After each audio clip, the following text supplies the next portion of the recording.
The accused is referred to the Sterkfontein Hospital for a report to be compiled by the psychiatrists.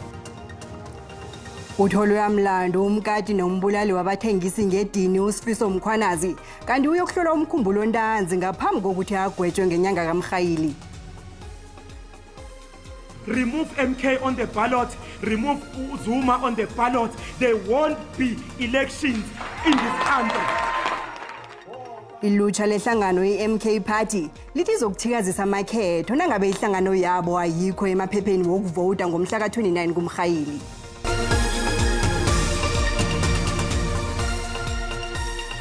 Sanamngele indabeni zesiNdebele lapha ku SABC 1 lochani makhaya.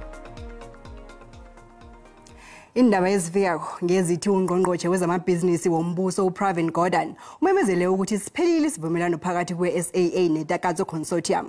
Kanti uqinisekisa abasebenzi bona imisebenzi yabo isaphephile.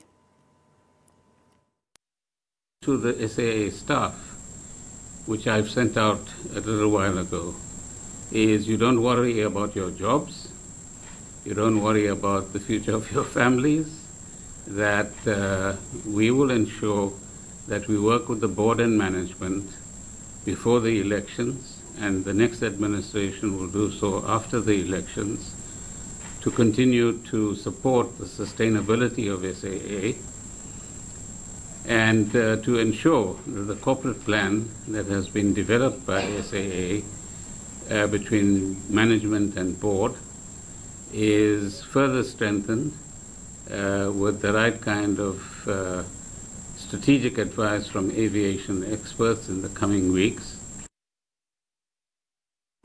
Umkati nombulali otholwe amlando uSifiso Mkhwanazi uthinyelwe bona ayokuhlola umkhumbulo ukuthola ukuthi akazokuba ingozi kezinye imbotshwa na. Ijaji uKhasim Musa wethule umlayo lo ngemva kokuthola uMkhwanazi amlando ngamacala 6 wokubulala, ukukata, ukukhandela ukusebenza komthetho, ukweba kunye nokuphatha isigidi nenkulu ezingasisemthethweni. uSifiso Mkhwanazi akhanga veza imizwa lokho nabekwethula isahlulelo ekhotho ngamacala bekwewona. On count 2, I find the accused guilty of rape, read with the provisions of Section 51, subsection 2 of Act 105 of 1997. Count 3, I find the accused guilty of murder, read together with the provisions of Section 51, subsection 1 of Act 105 of 1997. Count number 4, the accused is found guilty of defeating or obstructing the administration of justice. Count 5, the accused is found guilty of rape, read with Section 51, subsection 2 of Act 105 of 1997. Ikhotho beyizela iphuphuma zinqhema zabachochozeli nabasebenzi abathengisa ngedini ebebanetshisakalo yokwazi bona uzokuthola umlando namkhanjani umsolwa. Ikhotho iphayile inkulumo kaMkhwanazi ukuthi bekungakahlelwa ukubulala abathengisi ngedini uthi bavumelene nabongazi ngokuya nabemsemeni. The accused is referred to the Sterkfontein Hospital for a report to be compiled by the psychiatrists. Umkhwanazi waba indaba ekhulunywako ngemva kokutholakala kwendumbe ezisithandathu ebhizinisini kayise elungisa inkoloyi ngoSewula ngomnyaka ka-2022. Iphiko lezokutshutshiswa komphakathi lithi linobufakazi obuqinileko. We are grateful for the testimonies of the investigating officer who was able to paint a clear picture and also present the DNA analysis linking the accused beyond any reasonable doubt. Kanti ikhotho imthumelo ukuthi ayokuhlola umkhumbulo ngoba ayiqalisise ngendlela ubuliliso bebenzeke ngakhona okwethula kwesigobo kuthiliselwe ngomhla ka-8 kuMrhayili. Ekhasini lethu leFacebook sibuze ukuthi uthini umbono wakho ngokuthi umkati nombulali wabathengisi ngedini uSifiso Mkhwanazi ayokuhlola umkhumbulo ontanzi ngaphambi kokuthi agwetshwe. Nakumbona ukhelandela mbukeli.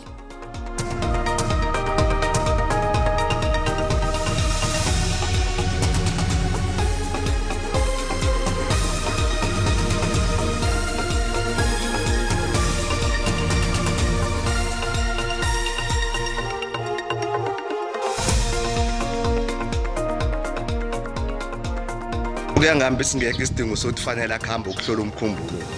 Nje abamthathe bomvalela ngala yokuhlangana nabangani bakhe azokuvuleka ihloko le.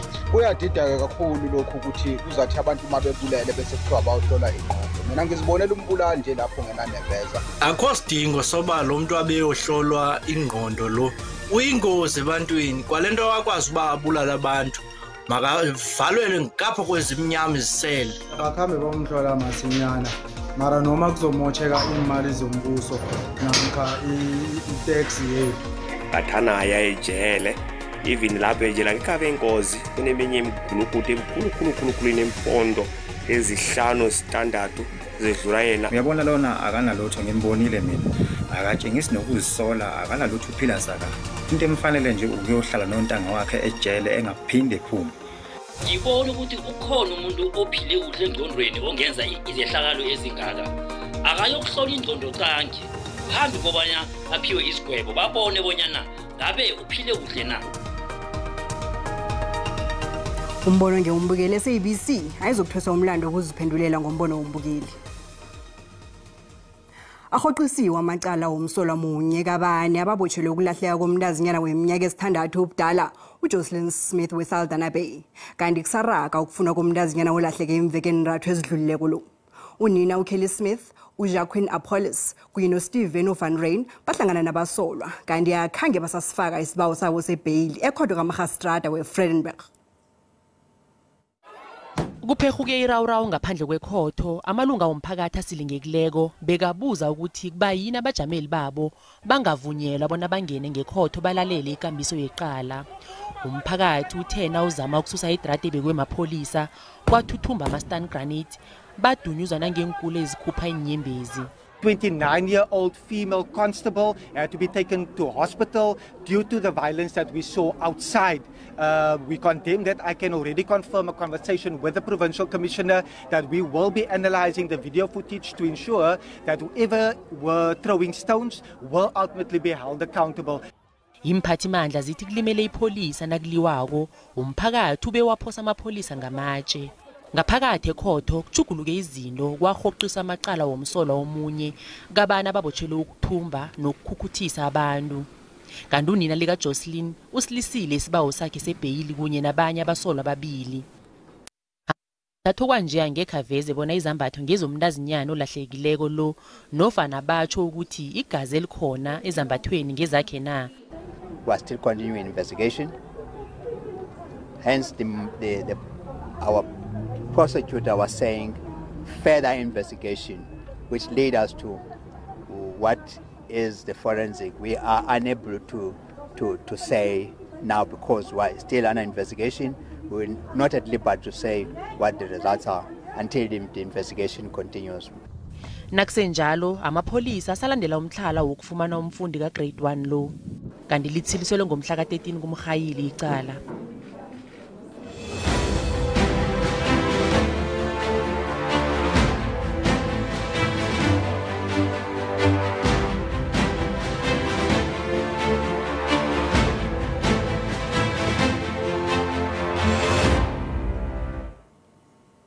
Ilutsha lehlangano umkhonto wesizwe party lithusela ngokucharaganisa amakhetho nangabe ihlangano yabo ayikho emaphepheni wokuvota. Umholi welutsha olibambela ehlanganweni le uBonkosi Khanyile uthi bazokubeka impilo yabo engozini ukuvikela umengameli walokhu uJacob Zuma njengonkhethani wesikhundla sobumengameli. Ilutsha libuyela khalima ngamagama abukhali abaholi beMK party ekusola bona khona abakuhlelela umengameli waphambilini uJacob Zuma. Umengameli waphambilini uJacob Zuma kuye kwaphela unkhethani wesikhundla sobumengameli ehlanganweni yomkhondo wesizwe party. Kubikwa bona kunokudosa-dosana ngaphakathi kwehlangano liyi phakathi kwalabo abahlolisa ihlangano yeMK kunye nomengameli walokhu uZuma. Ukhanyile uthi baqedile ngendaba yokuthi uZuma abe ngumkhethani wesikhundla sobumengameli. The only man we are voting for in the MK in these coming elections officially for the first time to the public, we are unveiling it. It is Jacob Gedlayishekisa Mhlanganyelwa Zuma. Ilujeli lijamile kutheni lizokuphazamisa amakhetho nange ihlangano enkulu yabo ingasusa emaphepheni okuvota. IMK party neANC zisakhotho malungana negama nelogo umkhondo wesizwe. Ihlangano ebusaki iANC ifuna lisusa igameli ehlanganweni kaZuma. Remove MK on the ballot, remove Zuma on the ballot. There won't be elections in this country. We are saying that in confidence because we have numbers on our side and we are fearless. For these elections to be free and fair, to have Umkhonto weSizwe and Zuma as our choice, we are prepared to lay down on our lives. Ilutsha le-MK lijamile ekutheni akazokuba khona amakhetho ngomhla ka-29 kuMrhayili nangabe ihlangana yikho emaphepheni okuvuta. Umengameli walokhu uZuma ubawela ihlangano li amavoto. Kanti umengameli uCyril Ramaphosa uthe labo abathusela ngokuvusa umguruguru ngekhetho bazokubotshwa bavalelwe. Uyaraga umsebenzi wokukhulisa indlela enkulu i-R573 Mloto Road obiza amabhiliyoni amaranda. Kanti abosomabhizinisi abasakhasako bendawo babawe uhulumende bona bafake nabeprojectini le. Amabhizinisi afuna ukukhandela irarano nokuphazamiseka okungahle kube khona nakukhuliswa indlela le. Isiphakamiswesi senziwa nje sele kunabantu abathusela iprojekti le abazibiza ngama-construction mafia ekuthiwa abatsho sebaqothele umsebenzi obiza amabhiliyoni amaranda lo. Isigaba sokuthoma sendlela pheze sesiphelile kanti sesibili sizokuthonywa ingasikade. Ukukhuliswa kwendlela sekudose amabhizinisi amancane nawo afuna ukuba ingcenye yomsebenzi ohlanganisa imfunda yenrathu lo.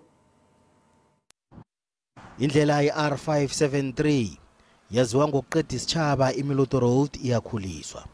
Kwenziwa umsebenzi ongomkhulu wokuchugulula indlela le. Ukhutshwe amabhiliyoni amaranda bona kwenziwe umsebenzi lo. Lokho sekwenze bona bonke abosokontraka abafuna ukuba ingcenye yawo. Nakukhuliswa indlela le ngehlangothini leLimpopo, abosomabhizinisi abasakhasako abaningi bahlomula khulu begodi wavuleka namathuba wemisebenzi. To date we've spent in more than 85 million on local targeted enterprises, which I think is one of our achievements for this current phase only, and there's many phases that are coming. Kodwana ngeze kuhlomule wonke umuntu ukubalekela ukuhlangahlangana nokuthuselana nofana ukuqaphela kwalabo abazibiza ngama-construction mafia. Ihlangano ejamela amabhizinisi asakhasako kumasipalata weThemsilehani eMpumalanga ifuna bona uhulumende akhethe wonke umuntu ngendlela efanako ngile project yeMloto.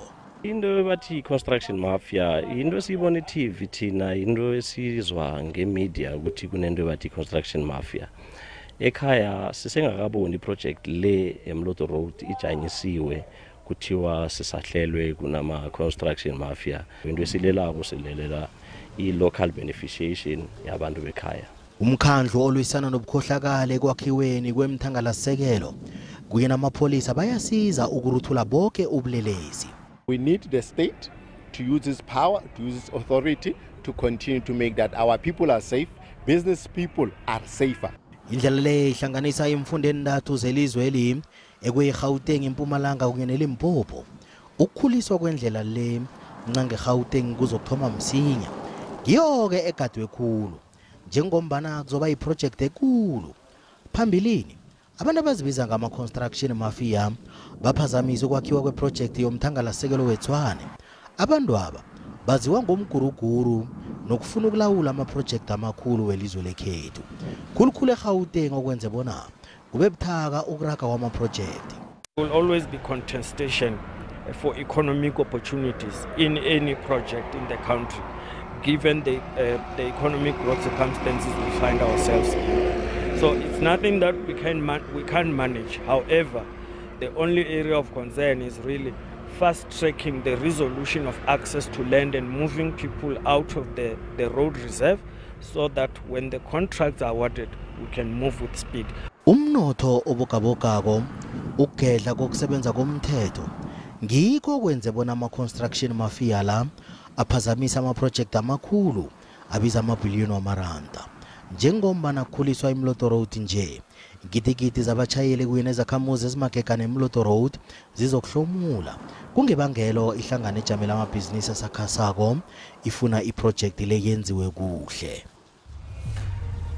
Nasibuya Ntolo. Monday ngo-1 ngathola i-call ukuthi uma akasekho ushonela emsebenzini ulunywe izinja. Uyalila umndeni wakwamngomezulu ngonina obhubhele emsebenzini. Abaqashi bathulunywe izinja kodwa nabahlathulula ukuthi njani.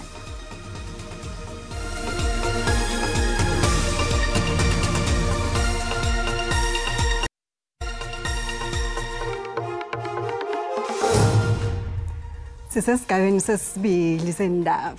zesiNdebele ziyatholakala ku-YouTube, ku-Facebook naku-SABC Plus. Izakhamuzi zembalenhle eMpumalanga zifuna impendulo emphathimandleni malungana nokubhubha kuka-Elizabeth Mngomezulu okurare umphakathi. Isidumbu sikaMngomezulu weminyaka ema-65 ubudala kuthiwa watsho sifunyenwe baqatshi bakhe emzini wabo abaqatshi. Kusolwa ngathi uMngomezulu ulunywe zizinja zalapha asebenza khona, kodwana umndeni uthi khona okusolako ngokubhubha kukaMngomezulu. Umphakathi embalenhle usilinge uqeda ithukela ufuna impendulo ngokubhubha kwa-Elizabeth Mngomezulu. uMngomezulu ubhubhele endlini abaqatshi bakhe. Umndeni wakhe usola bona kube nokunwarana phakathi kwakhe nabaqatshi bakhe ngaphambi kokubhubha kwakhe. Ukunwarana lokhu bekungalungana nomrholo wakhe angakhanga ufumane. Umndeni uthi okubarare du ukuthi uthola indaba yokubhubha kwakhe ngemva kwamalanga amathathu. Umama uhambe ngomgqibelo around 5:30 aye emsebenzini. Azange sabuya. Azama ukumfonela ntambama umchecka ukuthi uhambe kahle na. Ifoni bengabanjwa. Na Sunday ifoni bengabanjwa.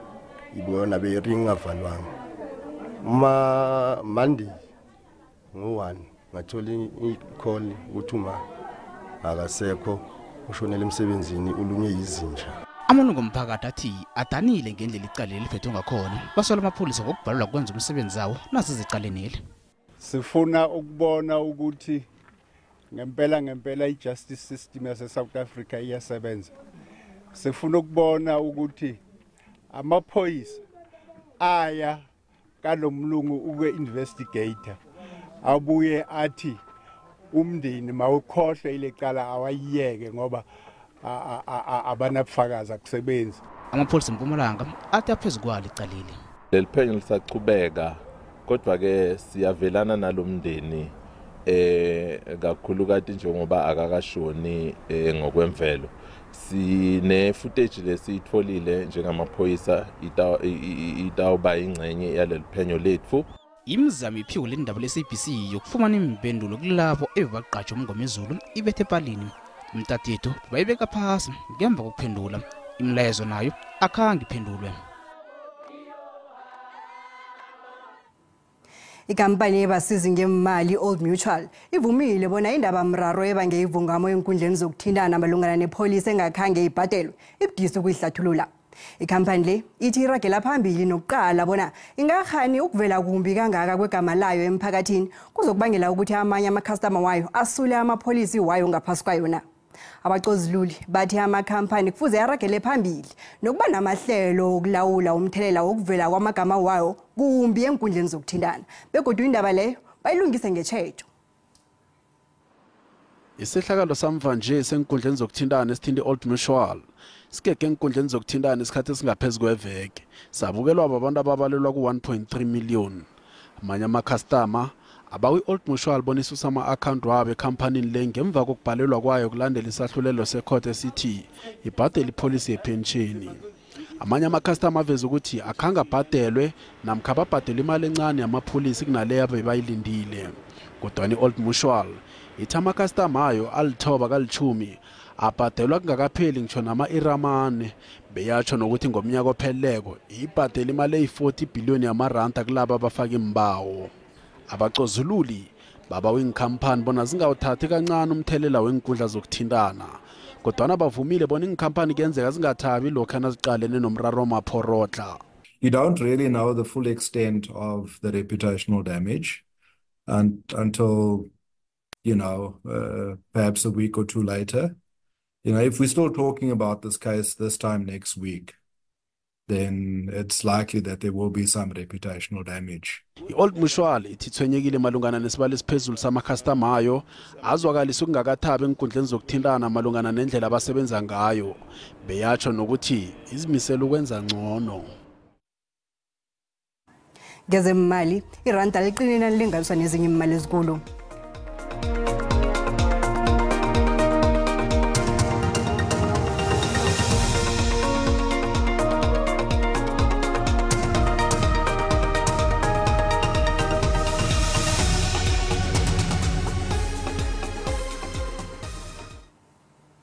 Ezingena nje ngezithi umkhandlu olawulwa ibhola eragwako eSouth Africa iSAFA ijamise uReal Iindaba kizo zonke zemidlalo ezithinta ibhola eragwako.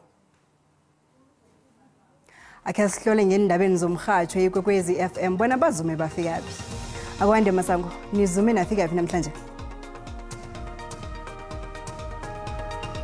Sifile thandeka singezwa ngakini. Uza kithi nje esiziphethe kwindaba ngezokuthi umchiso ohlasele isifunda seGauteng isifunda seLimpopo nalapha eMpumalanga amalanga la izazi ziveza ukuthi khona sisazokuba nomchiso lo kodwa ke elangeni namhlanje uzothoma uphunguleke. Okunye ke ngekokuthi umkulukudu owabula lapha ekade bathengisa ngedini la edorobheni leJohannesburg uSifiso Mkhwanazi namhlanje ikhotho ke imfunyane amlandu ilamacala ekade athwese wona. Sokhulumisana nehlangano ye-ANC la khona iveza khona amazizo wayo ngokuthi kuvuziswe ihelo labonkhethani balo. Khulumisana nomxozeluli wepolitiki ngokuthi ungqongqotshe eminyangweni wamabubulo wombuso ubeka phasi uthatha umhlala phasi. Ngilezi siziphetheko endaba namhlanje indoze ekhabo ziyagodukiswa ngemva komnyanya thandeka asibuyisele indambo ekhabo. Sithokoze Masango. Ubujamo bezulu belandela nobusayi Mathebula.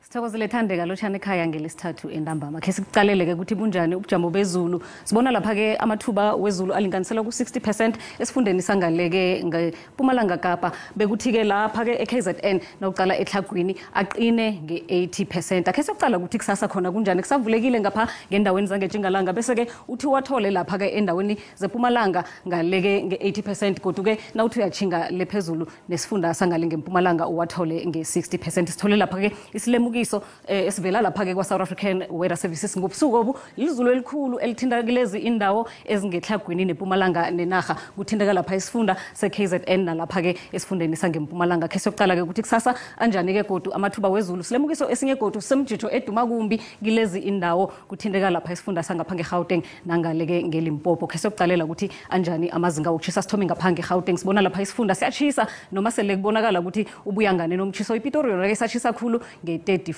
sokucala lapha njani likhona izulu kuchisa khulu lapha eliphalale ngaphambi kokuthi liwathele iphulukwane ithi kufuthumela nge29 sokucala isifunda sangale ngeMpumalanga nakhona ke libonakele izulu kuyaphola ke lapha endaweni zangaleke ngakubo Emelo ngemkhondo nge25 lapha ke KwaZulu Natal sibona ke isifunda solile basibonile ukuthi kunezulu lapha ke Kokstad ukuthi kuba makhaza nangemva kwamadina nge16 iMpumalanga Kapa ibonakala ithe pharaphara ngamafezi endaweni eziningi kuthi ke lapho khunye likhambe liveza ihloko isifunda sibonakala sifuthumele iJingalanga Kapa iyachisa ke ezinye indawo lapho khunye ke kubonakala kufuthumele njengalapha eCape Town nge24 sokucala lapha ke eNorthern Cape ukuthi khona kunjani kuyachisa endaweni eziningi Uppington nge32 siye kubona ke lapha ke esifundeni sangale ngeFreystata liyabonakala ke ukuthi likhona ke ezinye indawo izulu elincazana nokho ke kubuze sengamafu indawo eziningi ziyachisa kokugcina siya lapha eNorthwest siyasibona ke isifunda ukuthi naso siyachisa ke endaweni eziningi abantu basele amanzi izulu nalinje sibona negodu ngesikhathi esilandelako. Dido